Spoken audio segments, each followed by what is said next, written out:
Hello there guys, welcome to another one of my videos. On this video I am going to be giving you Manchester United's player ratings from our 3-0 win against Brighton yesterday night at the Amex Stadium. Like I mentioned on my match reaction, that is our first away win against Brighton at the Amex Stadium, and we have now extended our unbeaten run to 15 in all competitions, and we are now just 2 points behind top 4. We are now in 5th place. So anyway, let's get into it. So David De Gea, I am going to give him a 7 out of 10. David De Gea, was quiet for the vast majority of the game. Didn't have really much to do. He did make 2 fantastic saves though to deny Aaron Connolly, and he also denied Maupay. Did you know David De Gea? Of course, David De Gea has been a long servant at the football club. This is now his 9th season at Manchester United. De Gea is approaching his 10th year now at the football club. And like I've said before, David De Gea has had 7 good years out of the 9 years he's been here. He has been a liability in the last couple of years, reflecting on the amount of mistakes he has made. And of course, David De Gea has received a lot of criticism. But David De Gea has nearly made 400 appearances for us in all competitions. He is still regarded as one of the best goalkeepers in the world, reflecting on what he's achieved at the football club, because he has won everything here domestically, and he has won the club's player of the year quite a few times as well, reflecting on his good run of performances, and he has been with us since the Alex Ferguson era. David De Gea, is the highest paid goalkeeper in the world, and he is the highest paid at the football club because he is on £375,000 a week.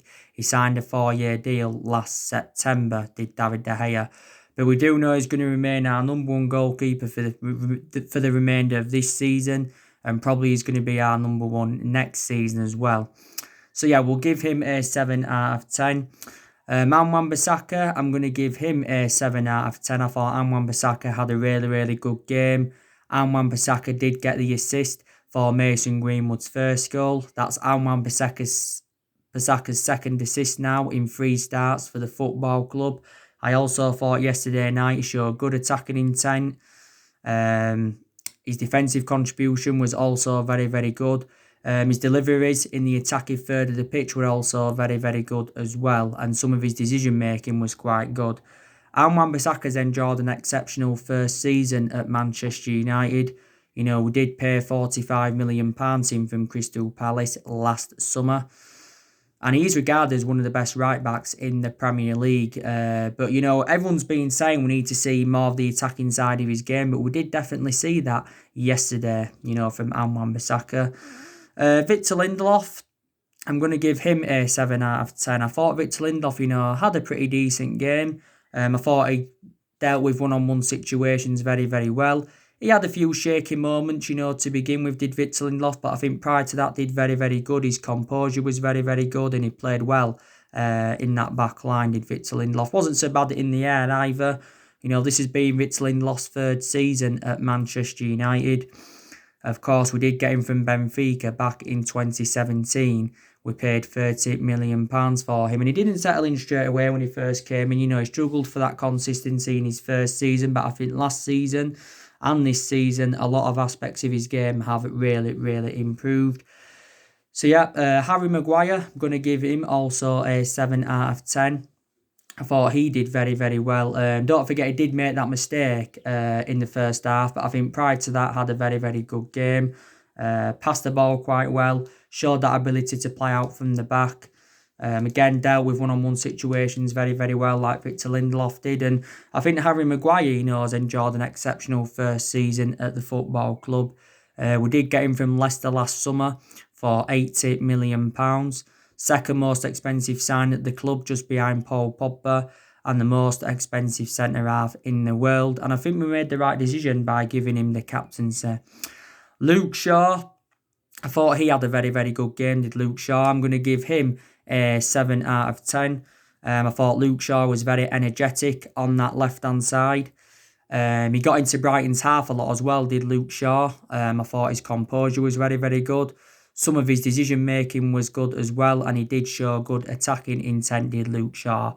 Don't forget, Luke Shaw missed the first part of the season with injury, but since he's come back, he has been exceptional. My only element of concern about Luke Shaw is that he's injury prone. This has now been Luke Shaw's sixth season at Manchester United.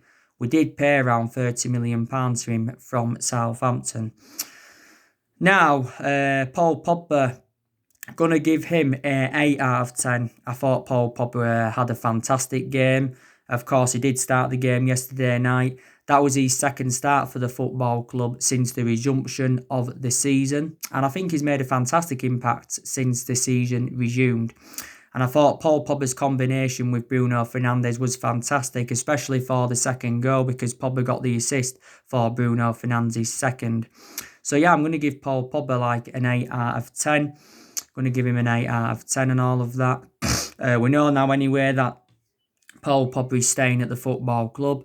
Probably is going to be here next season. So more or less now his future has been resolved as Paul Pogba's. Solskjaer did say anyway that he wants Paul Pogba to stay. And he says that Paul Pogba will finish his career with no regrets in that. But since the season resumed, Pogba has created some very, very good chances and all of that. And a lot of aspects of his game have really, really improved. But like I said earlier on in the season, he was a big miss. So give him an 8 out of 10. Nemanja Matic, going to give him a 7 out of 10. I thought he had an exceptional game as well, Matic. I thought he had a lot of tempo to his play. His composure was very, very good. His passing ability was also good as well, was Nemanja Matic's. And yeah, and a lot of aspects of his game have really, really improved. And we've been critical of Nemanja Matic before in the past and that. He's had a good season this season. This has been now his third season at Manchester United. We got Matic from Chelsea back in 2017. We got him in a deal worth £40 million. So yeah, he had a really, really good game, did Matic. Bruno Fernandes, going to give him a 9 out of 10. Some will give him a 10 out of 10.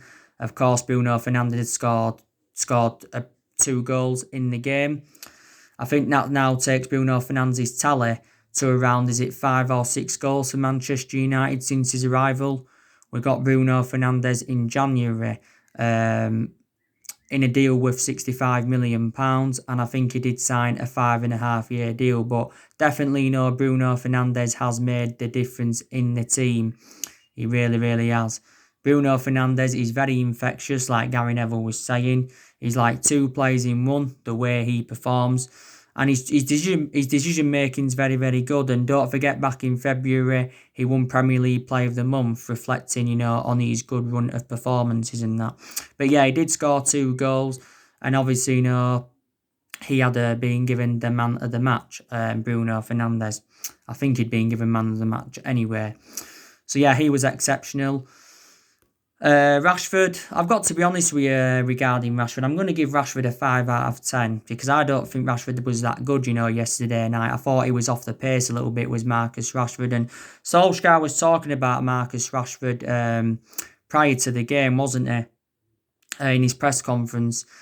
And he said, he's very convinced that Marcus Rashford will end his 7-month goal drought because he hasn't scored in 7 months. As Marcus Rashford, don't forget, he was out with a back injury earlier on in the season, was Rashford. But I said he was a miss earlier on in the season. But since the resumption of the season, he has actually created a lot of chances and he's been involved a lot. But I don't think he was too good against Brighton yesterday night. And he obviously, was playing on that left-hand side.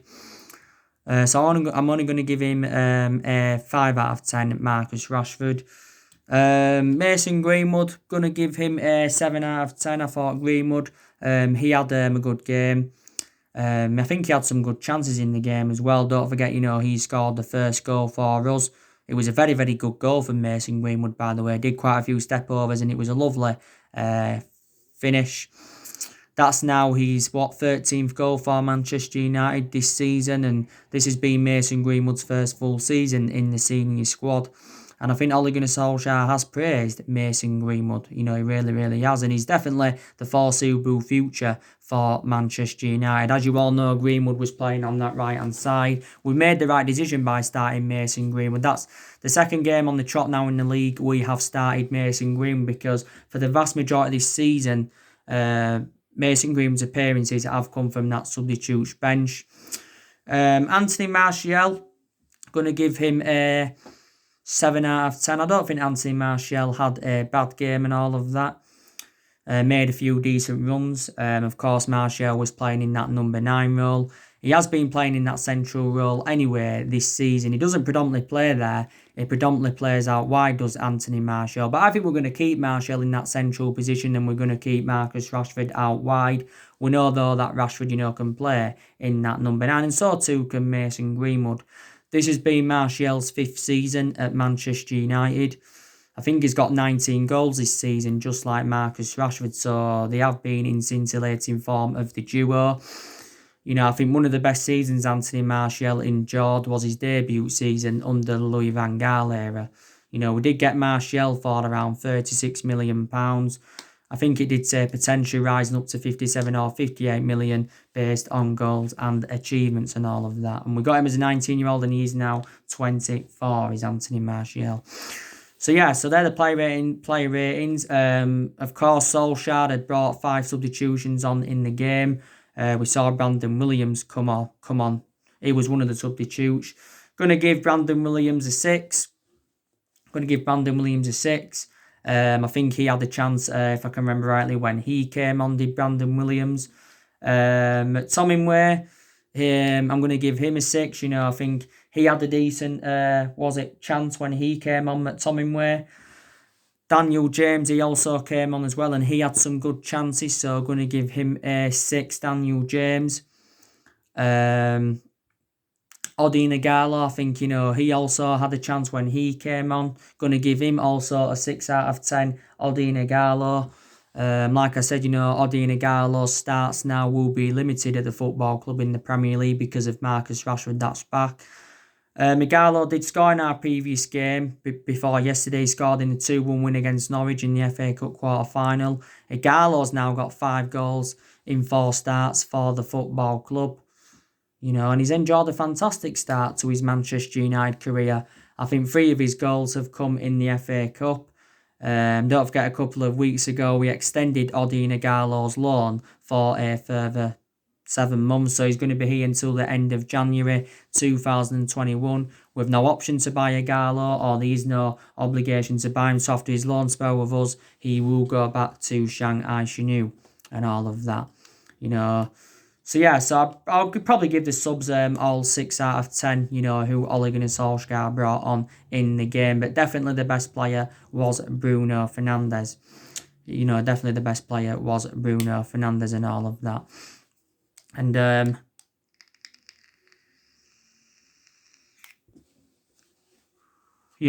very, very good win for Manchester United. It really, really was. And the stats of the game, I've just read the stats. We had the vast majority of the possession. We had like 60% of the possession. We created a lot of good chances. I think we created like 12 chances in the game. Didn't we have like 12 shots in the game as well? But we were just very, very clinical yesterday. We really, really was. Our football was expansive. We got bodies in decent positions. Our passing, our movement was also very, very good. And that's probably one of our best performances under the Ole Gunnar Solskjaer era, and that, it really, really is. From a Brighton perspective, they'll be very, very disappointed because, of course, Brighton's expectation that they've got to exceed is to stay in the Premier League. And I still probably believe that Brighton are going to, stay in the Premier League in that. Brighton, didn't really pose any threat yesterday. Like I said, they had them 2 chances through Aaron Connolly and Maupay. But prior to that, they didn't create anything, did Brighton. They were just on the back foot for the vast majority of the game. There were spells here and there, where they did okay with the ball. But we also did very, very good defensively. Brighton did have a few players out. Tariq Lamptey was out, but, he started the game. They had Jose Izquierdo out. They had Adam Webster out for injury. So they did have a few injuries, did Brighton. But it's good because it is our first win against Brighton at the Amex Stadium, because we'd lost our last two visits away to Brighton prior to yesterday. We'd lost there last year 3-2, and we'd lost there the year before 1-0. But on the other hand, we've got a very, very good home record against Brighton. We did beat them at Old Trafford earlier on in the season by 3-1 and all of that. But yeah, I've got to say, I'm very, very delighted now. We're unbeaten in our last 15 games in all competitions. I think this is our best vein of form since Solskjaer was the interim manager. And we're looking to continue this unbeaten run. The next league game is Bournemouth on Saturday. That should be another win for us.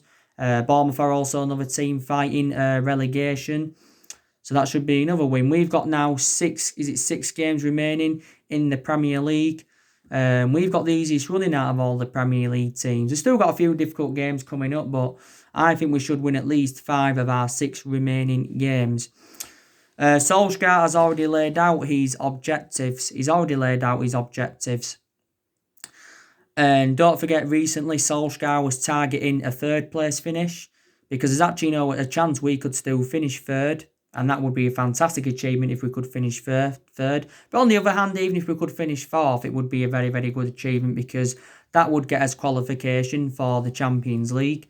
We need qualification for the Champions League because it will help us generate money. And plus it'll help us have more of a competitive summer transfer market. I think it's like 3 times now out of the past 6 years or so we have failed to get qualification for the Champions League and all of that. But I did say at the start of this season our expectations would have been, to finish in that top 4 and, probably get some silver around the board. And, we can win 2 trophies this season. We can win the FA Cup, we can win the Europa League, which is very, very good.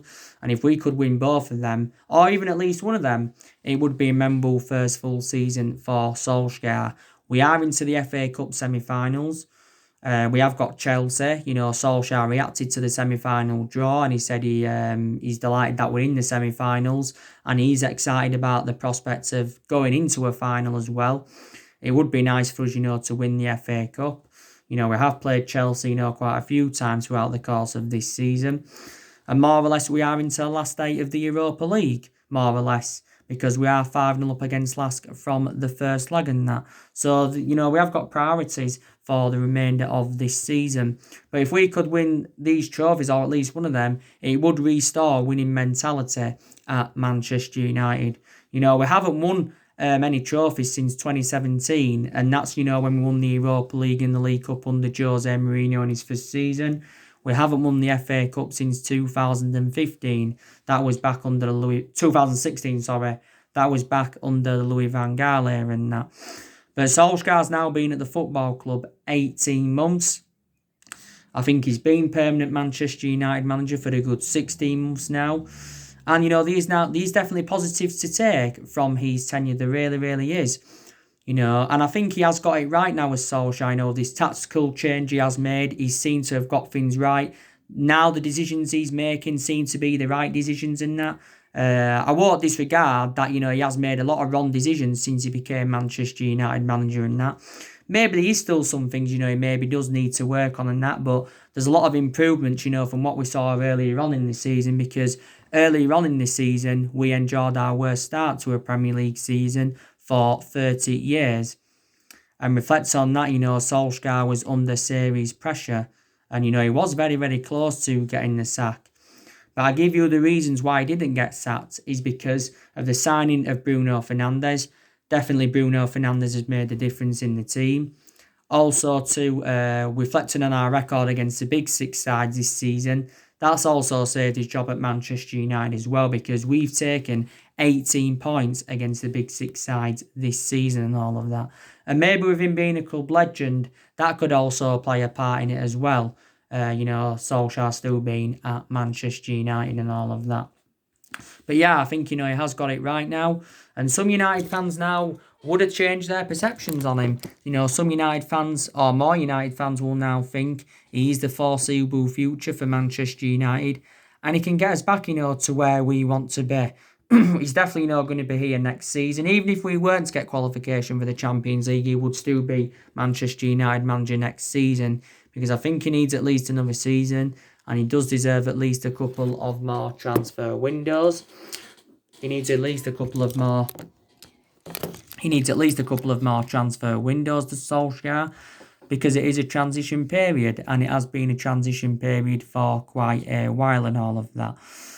But I did say, didn't I, our expectations next season will be to challenge for the Premier League title because Solskjaer did recently make an admission saying that we have got to spend money to compete with the likes of Manchester City and Liverpool. You know, City and Liverpool are strides ahead of us at the moment.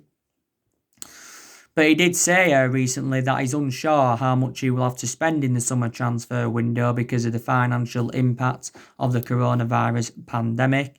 But I think Solskjaer's been talking with like Ed Woodward. He's had a few meetings with him. He's also spoken with the owners a few times, about, his plans for the summer transfer window. He needs to know how much he's going to get. There's a lot of players on our agenda.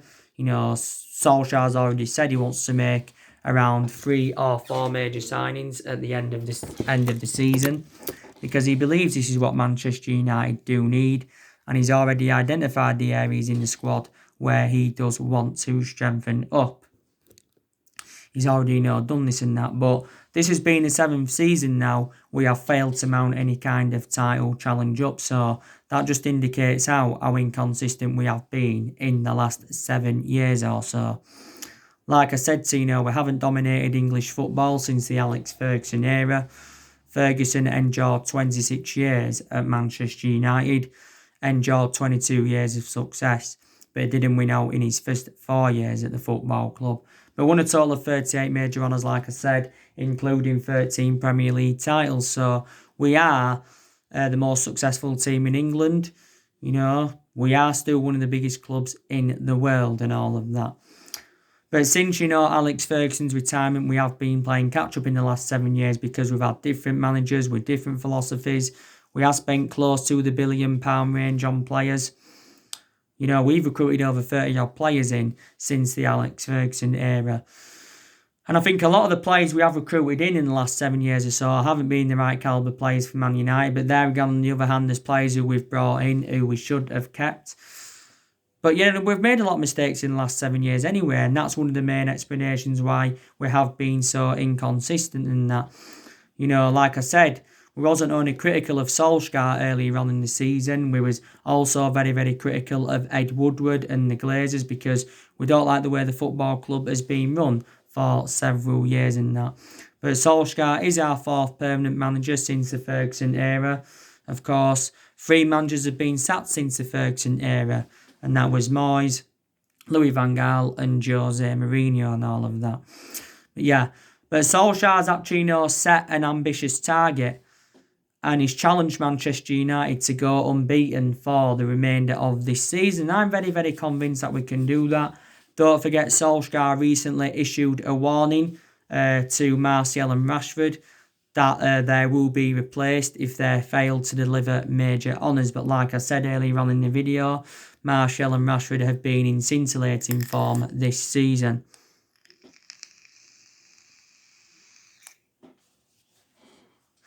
In scintillating form this season and all of that.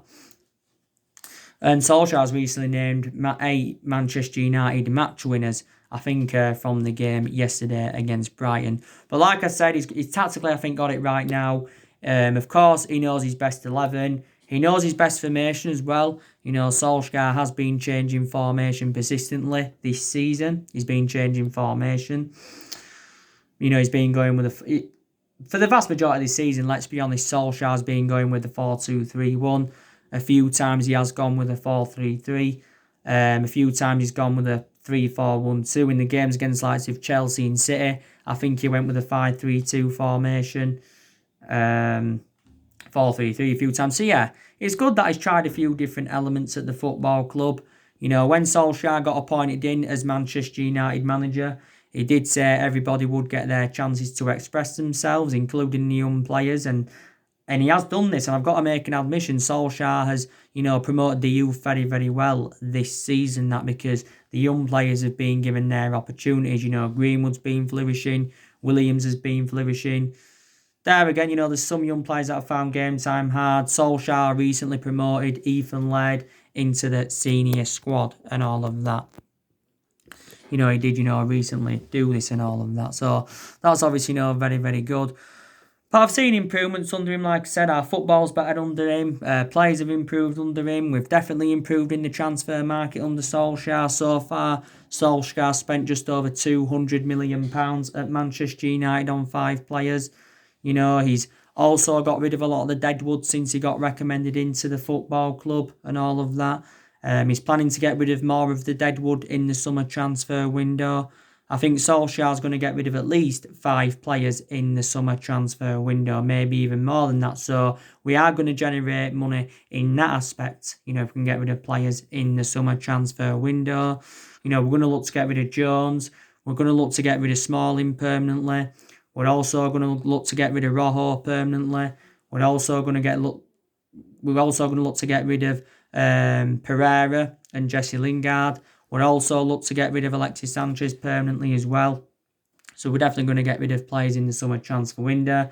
The news on Angel Gomez, he's leaving Manchester United, or he's already left Manchester United because his current contract did expire yesterday. Solskjaer did confirm in the press conference prior to the Brighton game that Gomez is leaving the football club because we failed to agree terms over a new contract and all of that. So there you go. And like I said, we have extended a lot of players' contracts since Solskjaer came in. But there's actually still around 7, 8, or is it 9 players' contracts that are due to expire next year. I think we have released 9 academy players. It did say last week we're going to release 9 academy players when their contracts expire this week and all of that. But yeah. By the way, our only absentees now are Phil Jones and Alex Tuanzebe. But prior to that, we have got a fit squad. But yeah, very, very good performance it was against Brighton yesterday. Really, really wasn't that. I think I said 3-0 on my preview, to be quite honest with you. But but now we look forward to the game against Bournemouth. I think it is on Saturday. It is at Old Trafford. We have lost twice to Bournemouth in the Premier League here, and that's obviously come away from home. We lost there 1-0 last year. We lost there 2-1 when Bournemouth first came up in 2015 and that. But we've got a good record against them at Old Trafford. We beat them the vast majority of the time and that. Presume Solskjaer will make some changes, but I don't think he'll make several changes, in the game against Bournemouth and that. So we will see what happens. So anyway, guys, that's everything to update you with, and I'm going to do another video later to give you an update on some more transfer news. Going to talk with you a bit more about Sancho, maybe talk with you a bit more about Jack Grealish as well, and yeah. So yeah, that's everything to update today. Drop your comments, like, explore on the channel. If you do, consider subscribe as always, and take care. God bless. See you all again very, very soon.